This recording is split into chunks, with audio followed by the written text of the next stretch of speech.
Well, it has been a month and a half now since anyone last saw or heard from a honeymooner taking a cruise on the Mediterranean. Authorities fear the worst in the disappearance of George Smith of Greenwich, Connecticut. Bloodstains were found in his cabin. Joining us live from Miami for some perspective on this case is Maritime Attorney Charles Lipcon. Good morning, Charles, and thanks for being with us. Yeah, good morning. It's nice to be with you. I understand you've handled a number of similar circumstances, similar cases, so that begs the question, just how common is this story?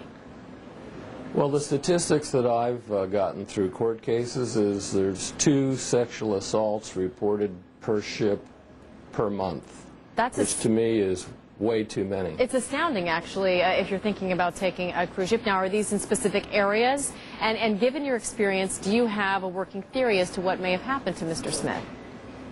That's correct. I've handled almost the identical case where a woman and her husband were in the casino. She was reported to have been drinking heavily. It turned out that she was probably slipped a roofie. When her husband took her back to the cabin, she was sexually assaulted by multiple crew members while the husband was back in the casino gambling. She was later found wandering the hallway without her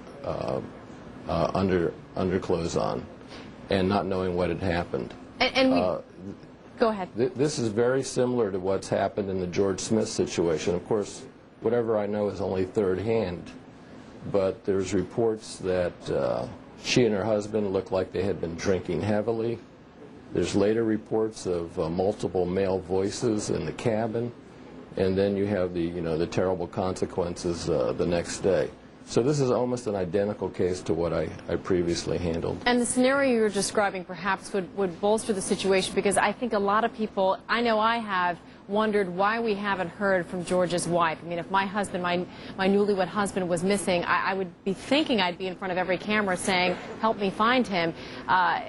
Is there more to the story? Who's investigating this, and are we ever going to know what really happened? Well, another statistic that I received from a court case is that out of 173 reported sexual assaults within a 3.5 to 4 year period from a major cruise line, that no one was prosecuted. So that doesn't bode well for any prosecution in this case. By the time the FBI gets to these ships, the witnesses are gone, the evidence may be gone, the evidence is not properly preserved. So it creates a lot of stumbling blocks to prosecutions.